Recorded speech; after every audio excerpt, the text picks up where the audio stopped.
নমস্কাৰ মৰমৰ ছাত্ৰ-ছাত্ৰীসকল মই অৰুন্ধতী ৰয় তোমালোক সকলোকে নতুন এটা ভিডিঅ'লৈ স্বাগতম জনাইছো আজি আমি পঢ়িম অষ্টম শ্ৰেণীৰ গণিতৰ অধ্যায় 8ৰ নতুন এটা অংক এই অংকত আমি অনুশীলনী 8.2 থকা প্ৰশ্নবোৰ সমাধান কৰিম ইতিমধ্যে আমি অনুশীলনী 8.2 থকা প্ৰশ্নবোৰ সমাধান কৰিছো আজি আমি সমাধান কৰিম কোৱেশ্চন নম্বৰ 10 ইয়াত দিছে এজন দোকানীয়ে 600 টকা ছপা মূল্যৰ কামিজ এটাত প্ৰথমে 30% ৰেহাই দিয়াৰ পিছত পুনৰ 20% ৰেহাই দিলে দোকানীজনে কামিজটো কিমান টকাত বিক্ৰী কৰিব আৰু মুঠ শতকৰা ৰেহাই কিমান দিলে ইয়াতে কি দিছে দুবাৰ ৰেহাই দিছে প্ৰথমতে কিমান দিছে 30% দ্বিতীয়বাৰ কিমান দিছে 20% আমি কি লিখিম প্ৰথমতে ছপা মূল্য কিমান দিয়া আছে 600 টকা এটা প্ৰথম ৰেহাই শতকৰা ৰেহাই প্ৰথম শতকৰা ৰেহাই কিমান 30% এতিয়া ৰেহাই কিমান হ'ব এটো আমি ৰেহাই 1 নাম দিছো ছপা মূল্যৰ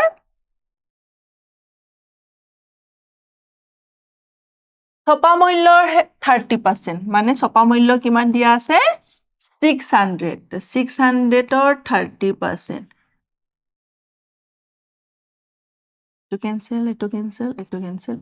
কিমান হ'ল 180 টকা তেলে বিক্ৰী মূল্য কিমান হ'ব বিক্ৰী মূল্য 600 minus 180 equal to 420 টকা নেক্সট কি কৰিছে প্ৰথমবাৰ 30% ৰেহাই দিছে আৰু তাৰ উপৰি আকৌ 20% ৰেহাই দিছে এতিয়া কি লিখিম দ্বিতীয় শতকৰা ৰেহাই equal to 20% এতিয়া আমি কি লিখিম ৰেহাই ইয়াতে আমি 2 দিম কাৰণ দ্বিতীয়বাৰ ৰেহাই দিছে এবাৰ কিমান হ'ব 420 টকাৰ 20% মানে 420 into 20 by 100 0000 কিমান হল 2 2 গুণ 4 4 2 গুণ 8 মানে 84 টকা নেক্সট কিমান হল ৰেহাই 84 টকা এতিয়া আমি কি উলিয়াব লাগিব মুঠ ৰেহাই মুঠ ৰেহাই কি হ'ব ৰেহাই 1 প্লাস ৰেহাই 2 ৰেহাই 1ত কিমান হৈছে 180 প্লাস ৰেহাই 2 কিমান হৈছে 84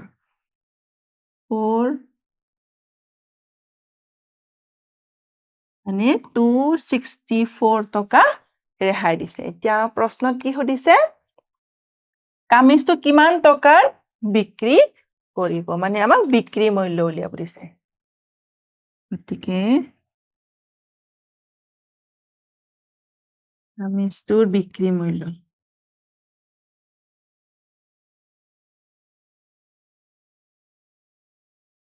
বিক্ৰী মূল্য কিমান হ'ব ছপা মূল্য মাইনাস ৰেহাই ছপা মূল্য আছিলে 600 আৰু আমি মুঠ ৰেহাই কিমান পালো 264 এটো হ'ব 6 3 মানে ছপা মূল্য আছিলে 600 টকা প্ৰথমতে 30% ৰেহাই দিলে আকৌ 20% ৰেহাই দিলে তাৰ পিছত কামিজটোৰ বিক্ৰী মূল্য কিমান হ'ল 336 টকা এতিয়া প্ৰশ্নটোত আৰু এটা কি কৈছে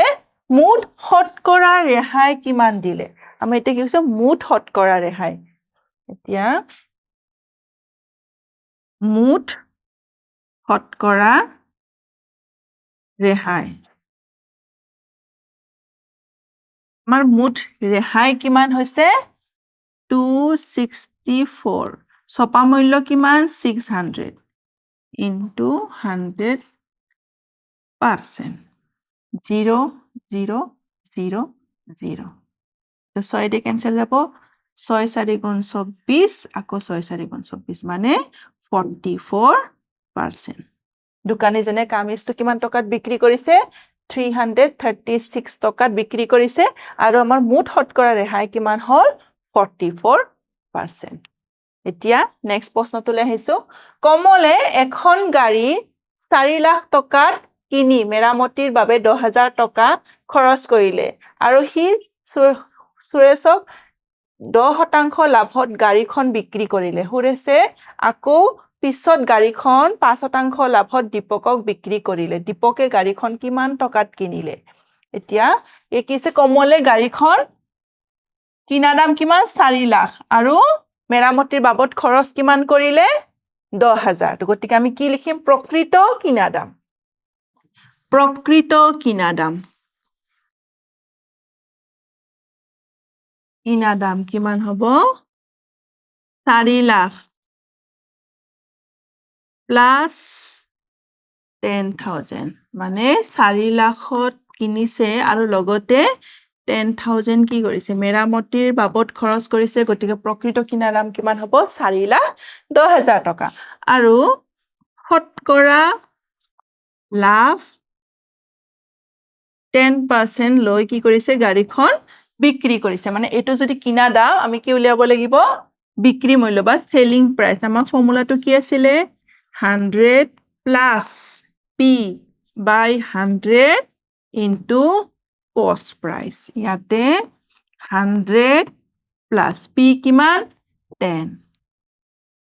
into cost price কিমান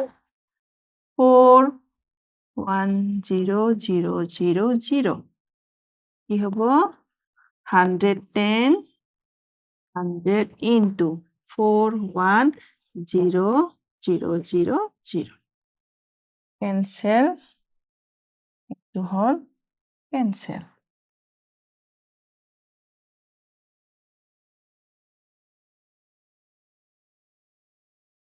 451 next page লিখিছো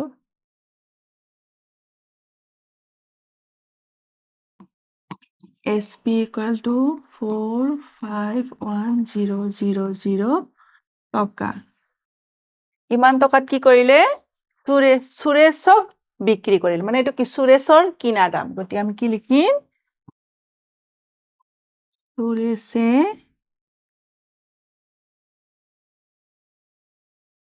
ইমান টকাত কিনি 5% লাভত দীপকক বিক্ৰী কৰিলে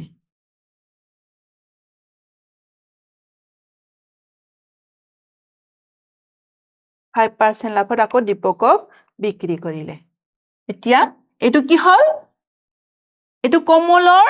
বেচা দাম আছিল কিন্তু সুৰেশৰ কি হয় এটো কিনা দাম গতিকে আমি এতিয়া সুৰেশৰ বেচা দামটো উলিয়াম সুৰেশে কিমান টকাত বিক্ৰী কৰিলে ফৰ্মুলাটো লিখি লৈছো ইয়াতে 100 plus P কিমান হ'ব 5 divided by 100 cost price কিমান হ'ব এবাৰ 4,51,000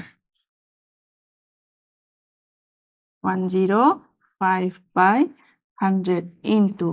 451,000 0 এটো 0 এটো 0 এটো 0 next 105 into 4510 4510 পূৰণ কৰি চাম 105 451 105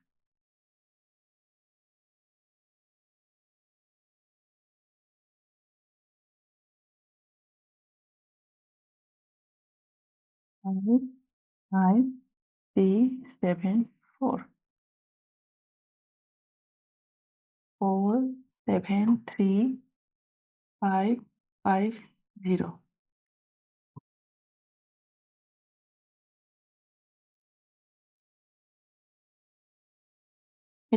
গতিকে দীপকে গাড়ীখন প্ৰশ্নত কি আছে দীপকে গাড়ীখন কিমান টকাত কিনিলে গতিকে দীপকে গাড়ীখন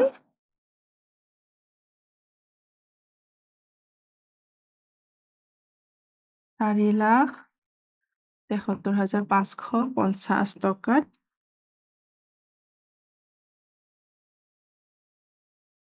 কিনিলে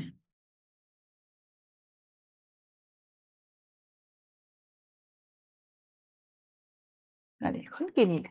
এতিয়া নেক্সট প্ৰশ্নটোলৈ আহিছো এজন দোকানীয়ে এটা ৰেডিঅ' মানুহ এজনৰ পৰা 800 টকাত কিনিলে তেওঁ মেৰামতিৰ বাবদ 200 টকা খৰচ কৰিলে আৰু ৰেডিঅ'টো আন এজনক 1300 টকাত বিক্ৰী কৰিলে তেওঁৰ শতকৰা লাভ কিমান হ'ল ইয়াতে ৰেডিঅ' তোৰ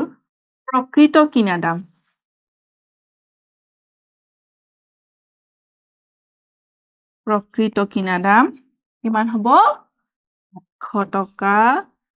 আৰু মেৰামতিৰ নামত 200 টকা খৰচ হৈছে গতিকে প্ৰকৃত কিনা দাম হ'ব 1000 টকা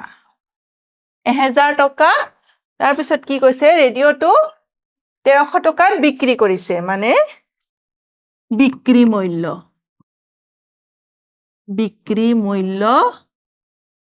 কিমান বিক্ৰী মূল্য 1300 টকা আমাক প্ৰশ্নত কি সুধিছে শতকৰা লাভ গতিকে আমি ইয়াৰ পৰা লাভ উলিয়াম বিক্ৰী মূল্য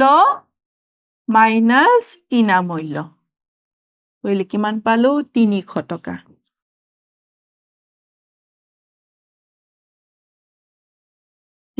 টকা লাভ হল 300 টকা আমাক কি উলিয়াব দিছে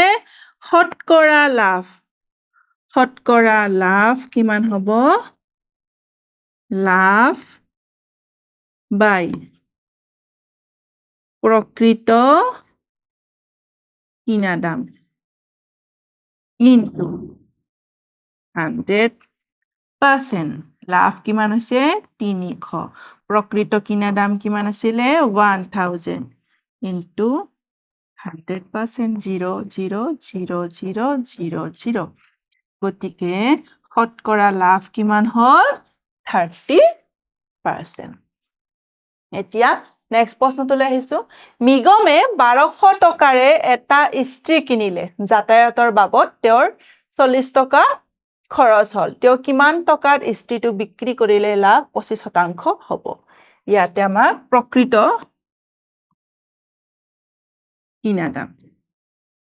প্ৰকৃত কিনা দাম কিমান হ'ব 1200 টকা প্লাস 40 টকা মানে 1240 টকা ইস্ত্ৰিটোৰ প্ৰকৃত কিনা দাম হল আৰু কি কৈছে ইয়াতে আমাক শতকৰা লাভ দিয়া আছে শতকৰা লাভ দিয়া আছে 25% ইয়াৰ পৰা আমাক কি উলিয়াব দিছে বিক্ৰী মূল্য SP equal to 100 plus P by 100 into cost price 100 plus P মানে কিমান 25 into cost price কিমান 1240 125 by 100 into 1240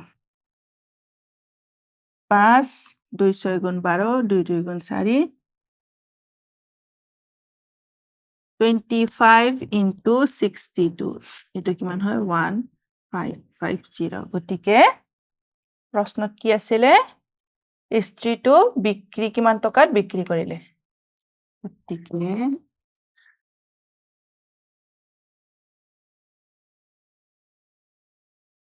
ইস্ত্ৰিটোৰ বেচা দাম 1550